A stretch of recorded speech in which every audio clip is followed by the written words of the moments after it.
విదేశీ company Hindenburg ను Congress party సమర్థించడం ముమ్మాటికి దేశద్రోహంగానే మేము భావిస్తున్నాం. పార్లమెంటు ప్రతిపక్షంగా ఉన్నటువంటి కాంగ్రెస్ పార్టీ విదేశీ సంస్థ అయినటువంటి హిండెన్బర్గ్ కు మౌత్ పీస్ గా మారడం బాధాకరంగా ఉన్నది. ఆ పార్టీ దివాలుకోరు రాజకీయానికి నిదర్శనంగా మేము భావిస్తున్నాం. భారత ఆర్థిక వ్యవస్థను దెబ్బతీసేలా వ్యవహరిస్తున్నటువంటి American short selling market research company అయినటువంటి హిండెన్బర్గ్ ని ఇచ్చినటువంటి నివేదికను ఆధారంగా మరి ఈరోజు SEBI the Securities and Exchange Board of India వ్యవహారంపై జాయింట్ పార్లమెంటరీ కమిటీ వేయాలని చెప్పి తెలంగాణ ముఖ్యమంత్రి రేవంత్ రెడ్డి గారు, ఉప ముఖ్యమంత్రి బట్టి విక్రమార్క గారు, ఇతర మంత్రులు కూడా డిమాండ్ చేయడం దేశ ద్రోహులకు, దేశ ప్రయోజనాలకు వ్యతిరేకంగా మేము భావిస్తా ఉన్నాం. దేశ ఆర్థిక ప్రయోజనాలకు విఘాతం కలిగేలా వ్యవహరిస్తున్నటువంటి విదేశీ కంపెనీ హిండెన్బర్గ్ కు వత్తాసు పలుకుతున్నటువంటి కాంగ్రెస్ పెద్దలు ఒకసారి ఆత్మ పరిశీలన చేసుకోవాల్సిందిగా మేము కోరుతున్నాం. గత 2023 మొదట్లో కూడా హిండెన్బర్గ్ ఇప్పటిలాగే భారత ఆర్థిక వ్యవస్థను టార్గెట్ చేసుకుని ఒక నివేదిక విడుదల చేసింది. దాని ఆధారంగానే కాంగ్రెస్ పార్టీ అప్పట్లో కూడా రాజకీయం చేయాలని చూసి భంగపడింది. అయినా కాంగ్రెస్ పెద్దలకు ఇంకా బుద్ధి రాలేదు. ఇప్పుడు తాజాగా హిండెన్బర్గ్ కంపెనీ భారత ఆర్థిక రంగం కీలక సంస్థ అయినటువంటి సెబీని టార్గెట్ చేసి ఇచ్చిన నివేదిక ఆధారంగా మరోసారి రాజకీయం చేయాలని విదేశీ శక్తుల కుట్రలకు వత్తాసు పలకడమేగా మేము భావిస్తా ఉన్నాం.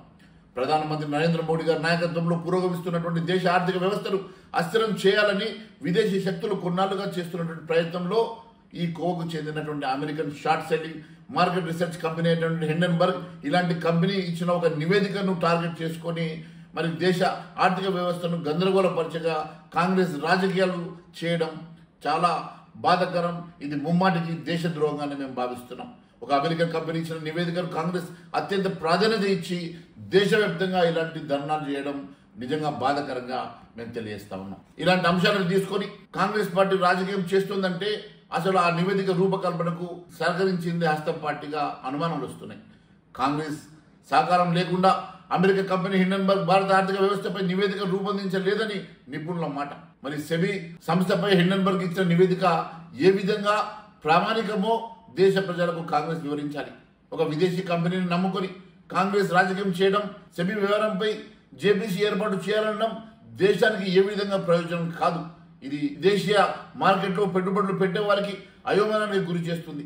కాంగ్రెస్ చేస్తున్న రాజకీయ ముమ్మాటికి దేశ ప్రయోజనాలకు విఘాతం కలిగించేదిగా ఉన్నది. జన్మతా విదేశీయురాలైనటువంటి సోనియా గాంధీ గారు, ఆమె కుమారుడైనటువంటి రాహుల్ గాంధీ గారు ఇండియన్ హెరాల్డ్ కేసులో బెయిల్ పై ఉన్నారు. 10 ఏళ్లకు పైగా అధికారానికి దూరమైనటువంటి గాంధీ కుటుంబానికి ఇక కనుచూపు మేరలో కూడా అధికారం వస్తుందని ఆశ లేక ఇలాంటి చేష్టలు చేస్తున్నట్టుగా మేము భావిస్తున్నాం. వారికి మళ్ళీ అధికారంకి వస్తామన్న నమ్మకం లేకపోవడంతో ప్రధాని నరేంద్ర మోడీ గారిపై ఉన్న గుడ్డి వ్యతిరేకతతో ఇలాంటి హిండెన్బర్గ్ వంటి విదేశీ సంస్థలను నమ్ముకొని కాంగ్రెస్ విదేశీ శక్తులకు ఏజెంట్గా మారిందా అనే అనుమానాలు తలెత్తుతున్నాయి. ప్రధాన ప్రతిపక్షంగా పనిచేస్తున్నటువంటి కాంగ్రెస్ పార్టీ ఈ రకమైనటువంటి విదేశీ వ్యవస్థలకు వారు ఇచ్చినటువంటి నివేదికలకు ఆధారంగా చేసుకుని ఇలాంటి దేశవ్యాప్తంగా ఆందోళన కార్యక్రమాలు చేపట్టడం నిజంగా బాధాకరం. ఇది దేశద్రోహంగా మేము భావిస్తున్నాం.